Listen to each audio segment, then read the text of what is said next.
Hello, everybody, and welcome on into another episode of Sidelines. I'm Drew Patrick. On today's episode, we talk with some of the top performers from track and field's meet last weekend. Plus, we talk softball with the heroes of Tuesday's game.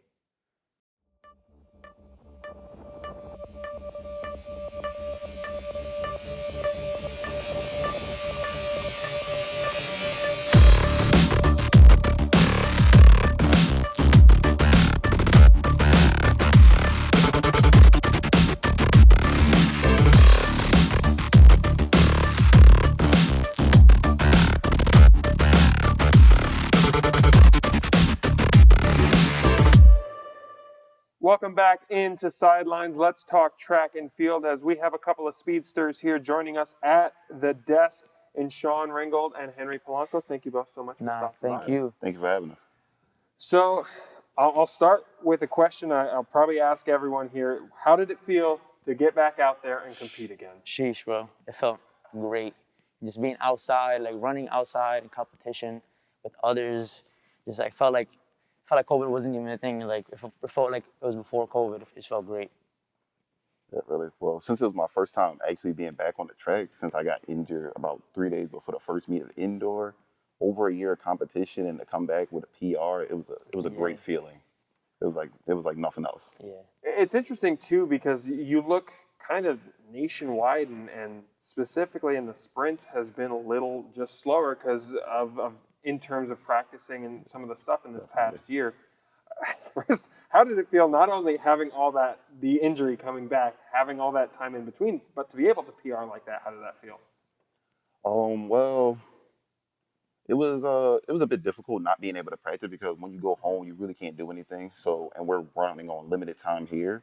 Just being back with the team and getting that aspect, it just lights a fire back in you, and just ready to keep rolling. Literally. And so let's talk about this first meet. You guys, 4th and 5th, not only in the competition, but now 4th and 5th on the all-time list here at Mansfield.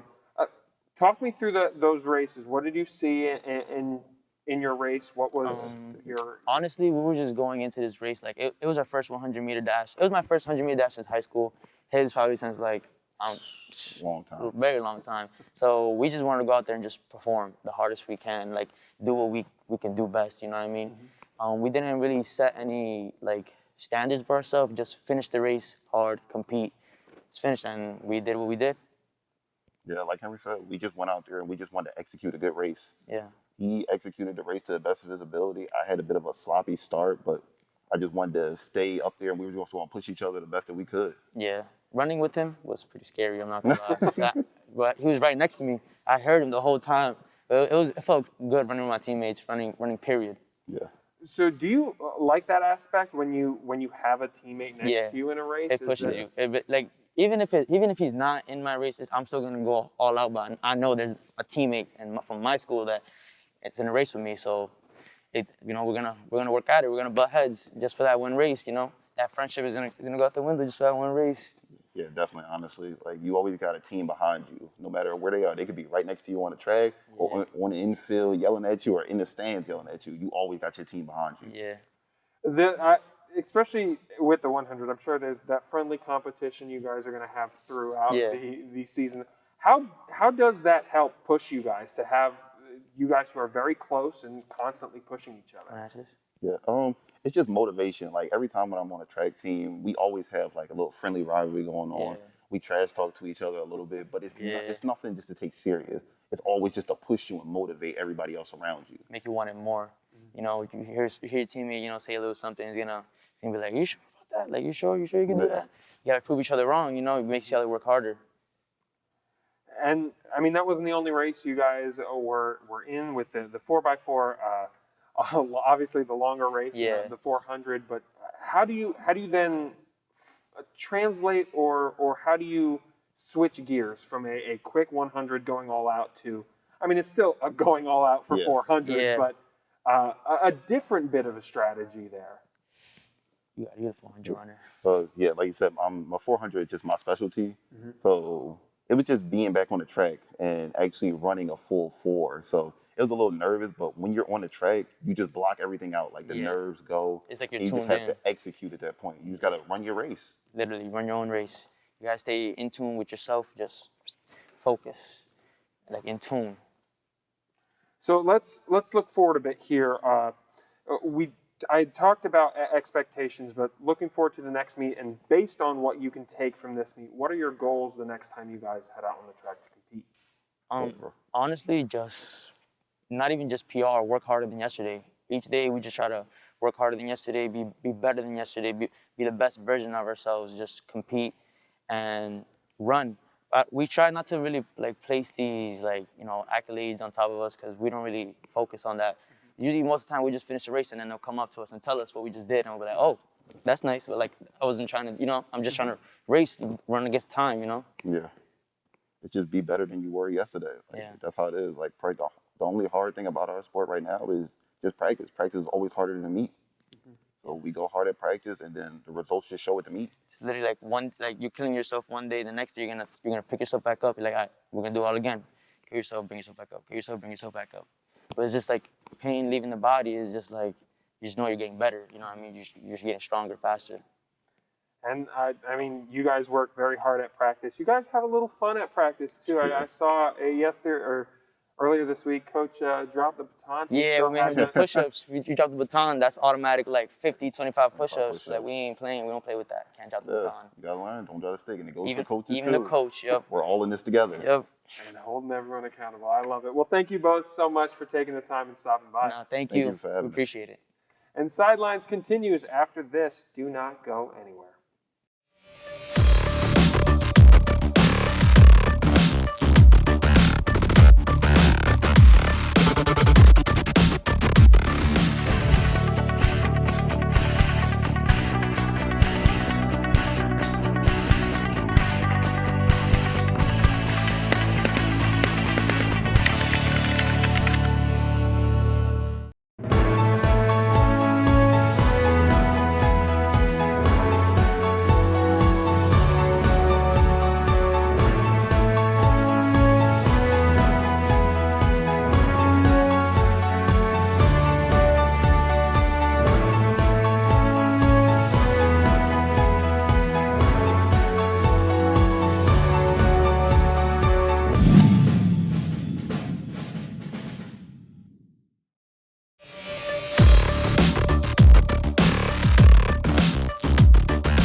Welcome back to Sidelines. Let's continue to talk track and field now as we have Rylie Mong joining us here at the desk. Thank you so much for taking the time. Thank you for having me.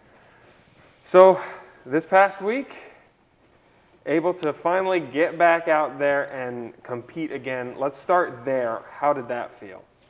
It felt really good to actually be outside vaulting again. I hadn't vaulted in 2 years outside. So it was quite different. We keep the pit inside now just because it's easier with all the weather and everything that's been happening. So getting out there vaulting in the elements was a little bit different. Hey, look, it worked out for you though, to say the least. To be able to, the first event of the year, stand on top of the podium, to win that event, what did that feel like?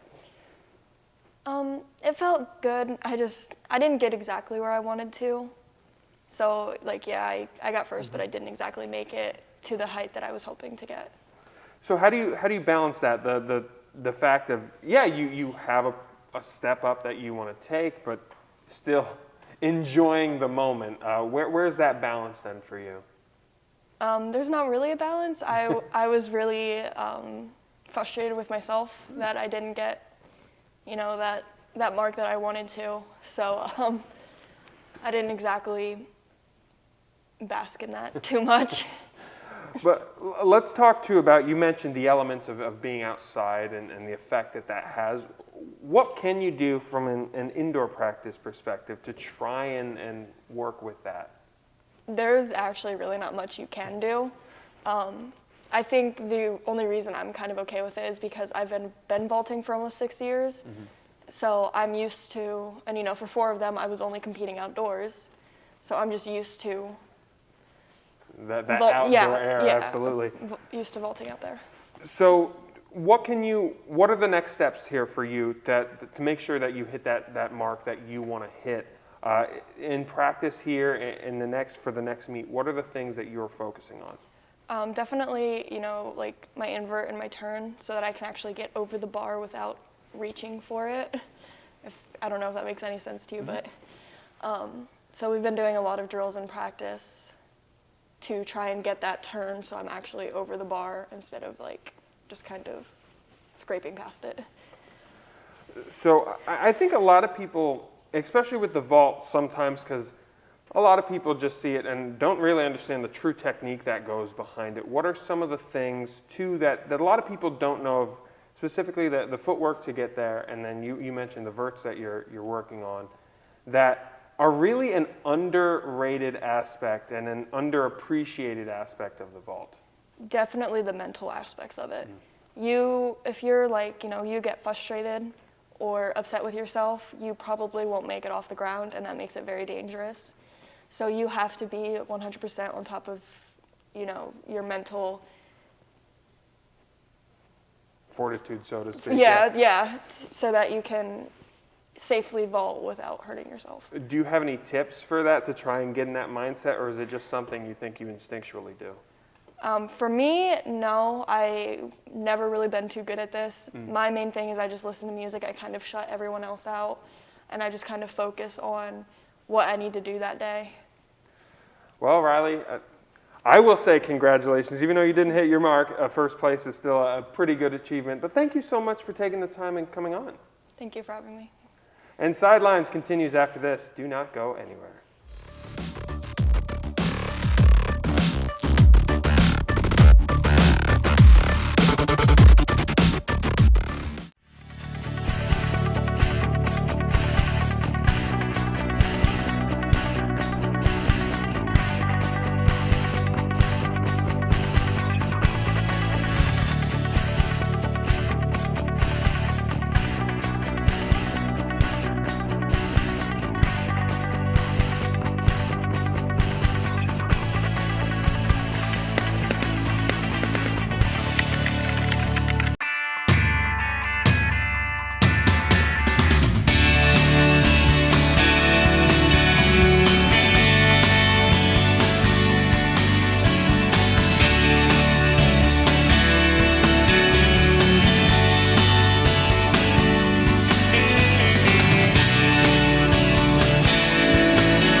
Welcome back here to Sidelines. Let's continue to talk track and field now. As joining me at the desk, we have Donoven Cook. Thank you so much for taking the time. Thank you. So let's talk this last week. First of all, how did it feel to be able to get out there and compete again? After a full year of non-competition, only practicing, and a lot of times practicing by myself, it felt really good to just let my legs loose and jump into the pit. Yeah, so let's talk about your performance there. First of all, what was the biggest, I guess, hurdle for you there, getting back into the swing of things, back into the pit with all the atmosphere of a true competition? I will say, from coming from an injury, that's why I redshirted my last year. It was kind of nerve-wracking to just be able to let loose, and didn't perform as well as I initially hoped to. But I'm glad to see Coach Johnson supporting me so I can go into the future. I'm really excited. So what can you take from that? The fact that you still had a good performance, 7th all-time here at Mansfield, but still not to this point where you want to be. So just that aspect, how can you use that to motivate you? We're really young as a team. I'm excited. I have a lot of time left here. So I'm excited to just be able to perform and get back to where I used to be. And so how did you feel? At the end of that, you get the 5th place finish. You get told that, hey, it's the 7th longest we've had. What are your emotions immediately after your event? Initially, it was kind of low. But talking to my teammates, they let me know it's the first meet. in over a year. There is a lot of time, even with this season, and I have another season to like compete. I'm striving for the #1 spot, not only here at Mansfield, but just in the PSAC in general. So I have a lot of time left. I'm really excited. High emotions. So a year without competition, battling back from injury, dealing with COVID. I guess you can say dealing with adversity has been something you have dealt with. What is the key for you going forward, looking forward at the next meets, to keep trying to use the overcoming of adversity as a benefit? We've set goals as a team. So just chasing the goals, trying to do better than the goals we set, that's really all you can look forward to. Well, I look forward to the season as it continues, and I'm sure you do as well, and thank you for taking the time. Thank you. And Sidelines continues after this. Do not go anywhere.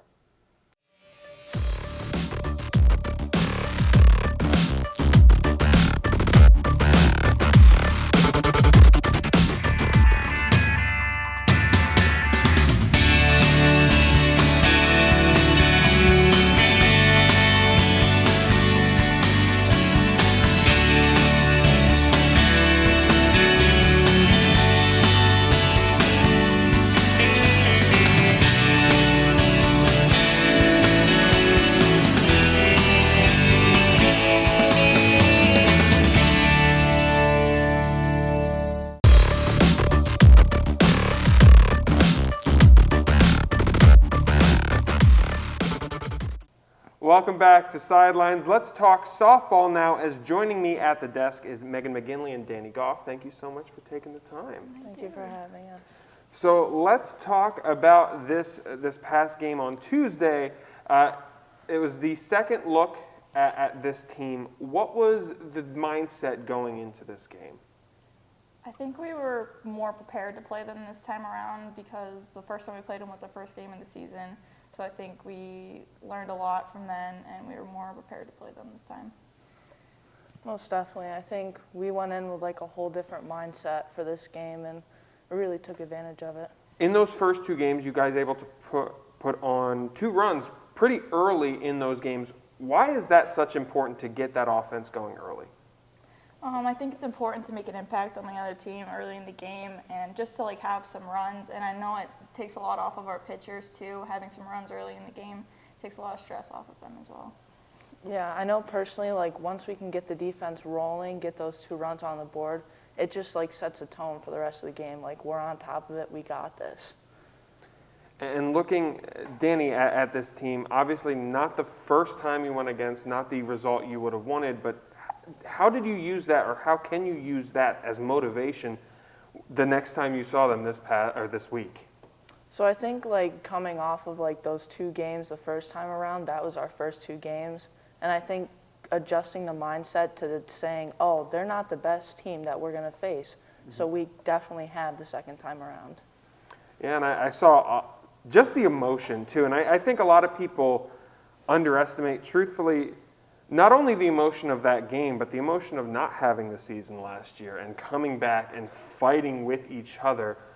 Have you noticed throughout this year there's been more emotional moments like that, more team moments like that?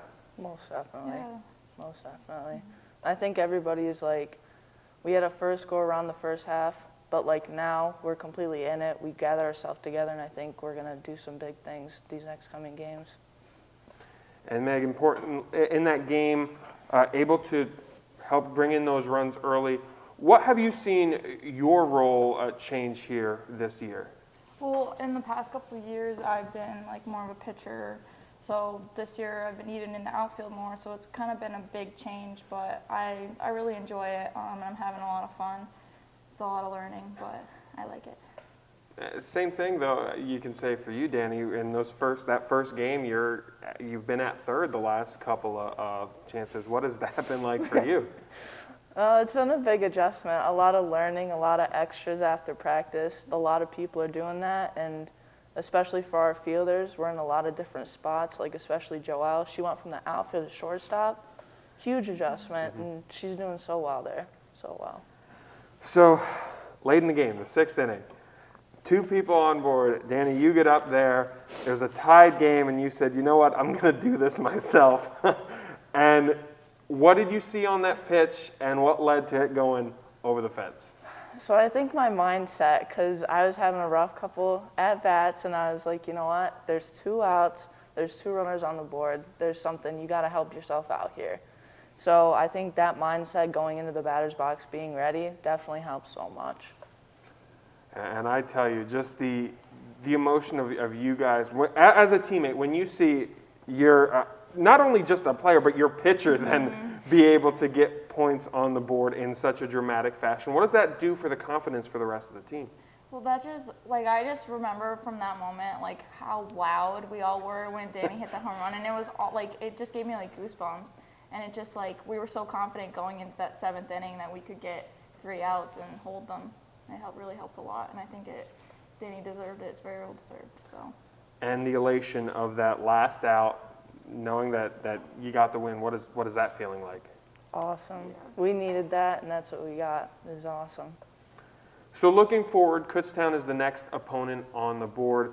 This Friday's game got moved, but looking at this team, and what do you expect in this contest? Well, I know that Shepherd has lost to Kutztown a couple of times, so it's definitely going to be the same caliber games going into the weekend, so we just have to go into it with the same mindset and just want more out of the weekend. I agree with that. I think the mindset that we have right now is that we can beat anybody. So honestly, I think we're going to give them a run for their money. All right. Well, definitely looking forward to that. One last thing, obviously, because we had our home contests, and last season there was no contest at home. What is it like, and just what is the difference in being able to play here at Helen Lutz?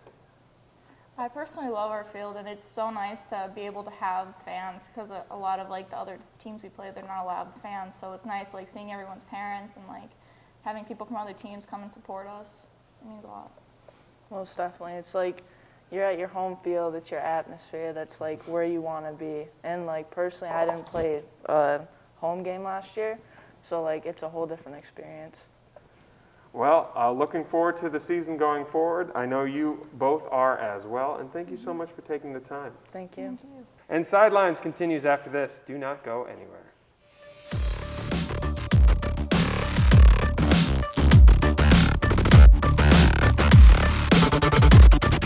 What characteristics exemplify a Mansfield Mountaineer? Dedicated.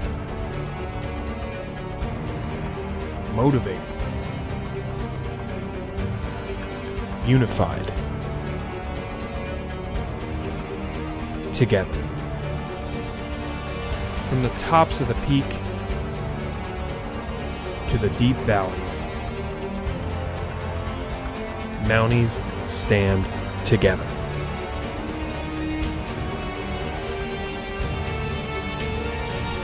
That truth has never changed, and that truth will never change.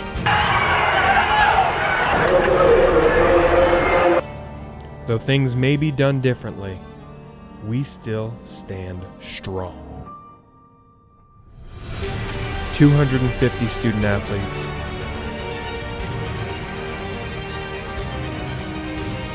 13 programs,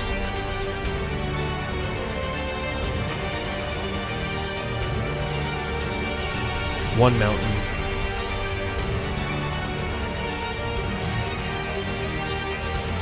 one season.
That's going to do it for us, folks. To stay up to date on all things Mansfield Athletics, head over to GoMounties.com, and we will see you next week.